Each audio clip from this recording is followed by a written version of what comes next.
Good day guys, Chef Ben again and welcome to our channel. Today I will show you how to make a stuffed boneless chicken stuffed with the forcemeat and then roll.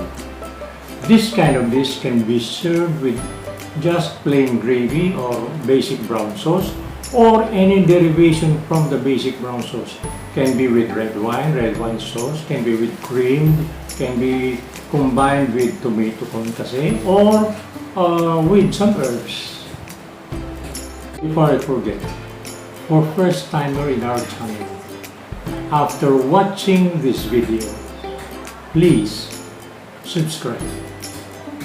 So, without further ado, let's start. Now, we will make a farce for our chicken loaf. Of course, we have to have a ground meat. 300 grams ground pork and 200 grams chicken. So this is 60% pork and 40% chicken meat. There should always be pork in forcemeat or farce so that it will not get dry. Got it, guys? Of course, as additional ingredients, we have different herbs and spices to use. We have 1/2 teaspoon marjoram and then 1 tablespoon paprika. And of course, we have nutmeg and salt. And not to forget, ginger. We have to also have a little bit of ginger to our mixture. Then, yes, chopped onions and cornstarch. We also need cornstarch and of course egg whites. So guys, these are our ingredients for our for the forcemeat of our chicken rolls. Got it, guys? Okay, now we'll start.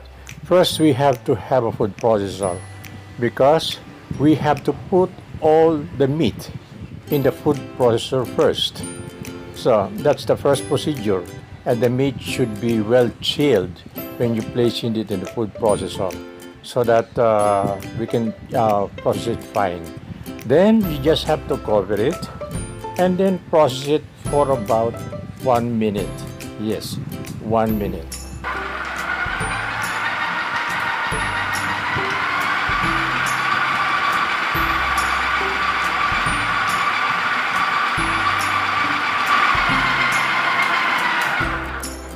Now we'll turn off the food processor, remove the cover, and then we will be adding our other remaining ingredients. Okay, guys? The salt, the pepper, the marjoram, the pinch of nutmeg, the cornstarch, the egg whites, all of the remaining ingredients. And then we'll continue processing. But remember guys, make sure that all of your ingredients are well chilled. So our cornstarch is there, and then some other ingredient. Of course, the egg whites. We need egg whites because it's the cornstarch and the egg whites are the binders of that ingredient of this mix.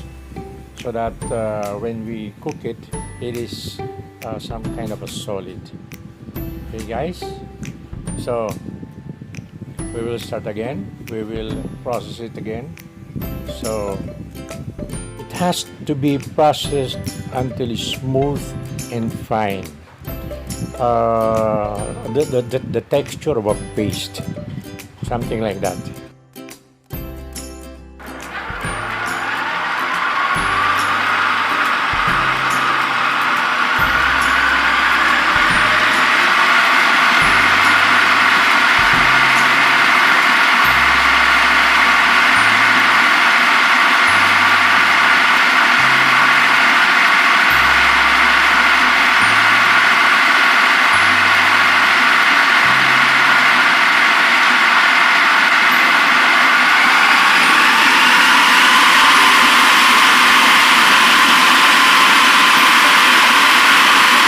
should polish it until it is smooth and fine.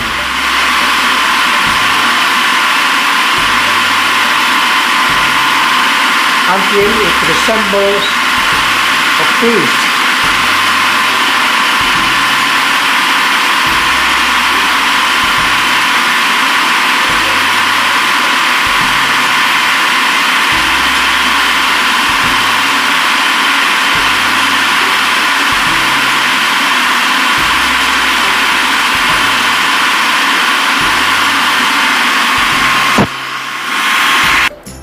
Well, we can enhance the flavor of our mixture if we add a little liquid seasoning in our mixture, like this one.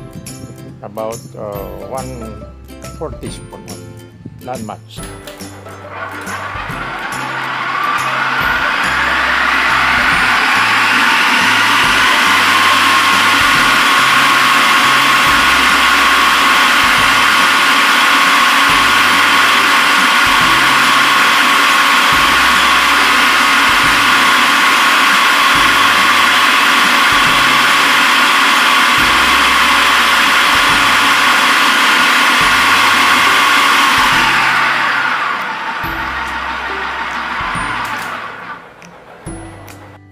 We will turn off the machine, remove the cover, and then we will transfer it into a bowl. Yes, we will have to transfer it like this. At this point, we will be adding the additional ingredients to add favorite color. The chopped red bell pepper, the diced chicken meat, and of course, our chopped malunggay leaves. So guys, these are our ingredients that we'll just mix together. Got it? So we'll add it one by one. So the chicken, the pieces of chicken, the red bell pepper, and then our chopped malunggay leaves. And then we'll just be mixing it. We have to mix it thoroughly so that it will be well blended and all the additional ingredients will be evenly distributed with the mixture. Got it, guys? So just keep on mixing. So scrape the sides so that we will mix it thoroughly. And then right after mixing this, we will be transferring it, or we will start to make a roll, a loaf out of it. First, we will season the chicken with salt. We will season both sides so that the taste would be evenly distributed in the chicken. Okay, guys? And then right after seasoning it, we will start with the clean table. We will be laying through about 3 sheets of aluminum foil, and then on top of it is 3 sheets of plastic film or cling wrap.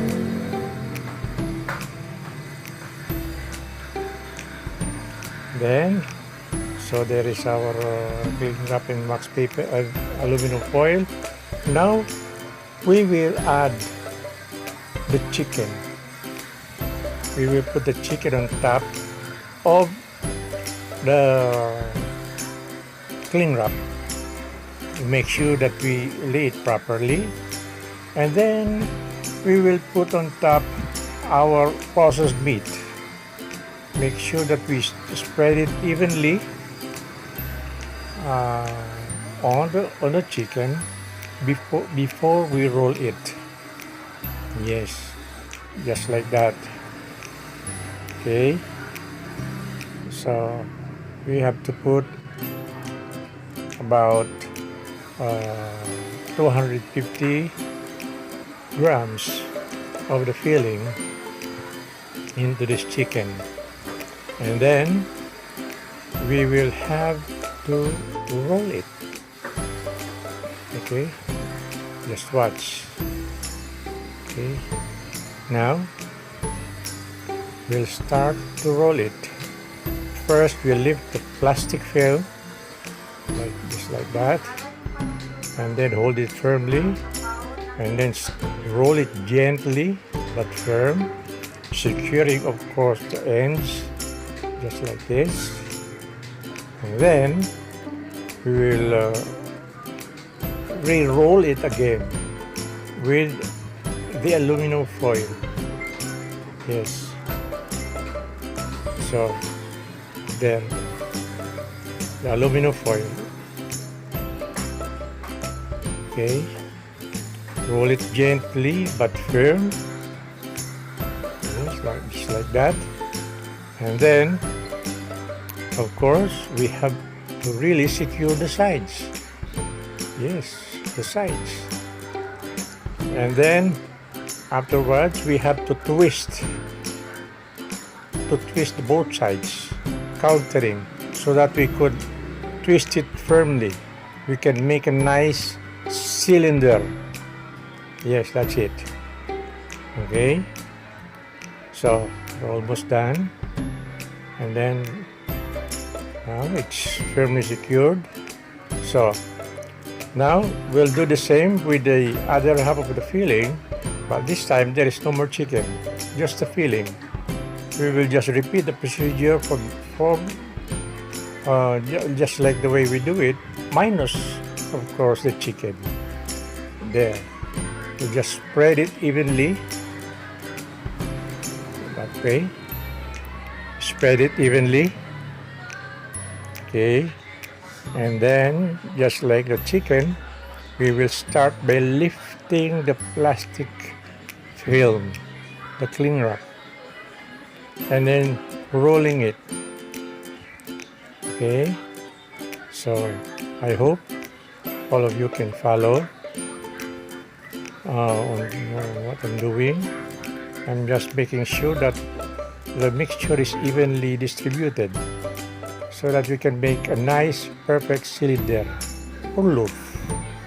Okay, so that's it. Now, we will have to roll it. Okay, so by lifting, of course, the plastic film. Yes, this way.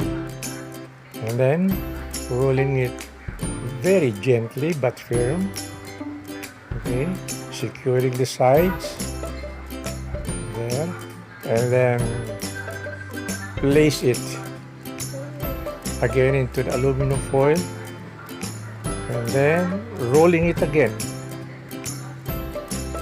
and then again squeezing both sides, just like what we do with the first one. Okay,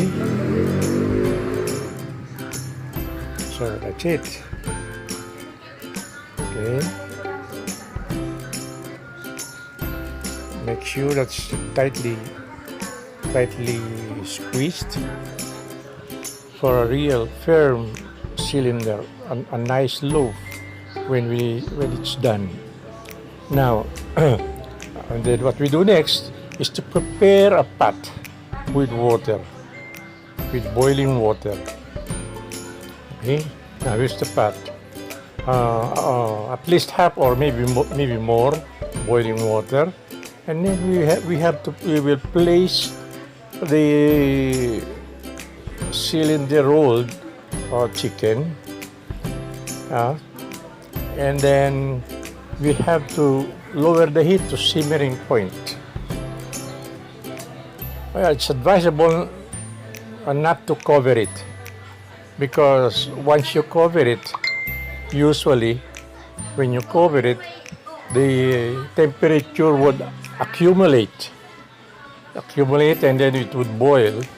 And then when it starts to boil, the wrapper or the aluminum foil, the plastic might crack, and we might fail. We cannot make a nice loaf anymore.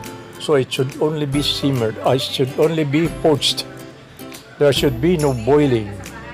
But it's also, if you can put a little weight on top, it would help so that all of the mixture is submerged in the poaching liquid. Now we will just be waiting for another 45 minutes. Let's make sure that our mixture, our rolled chicken loaf is really done.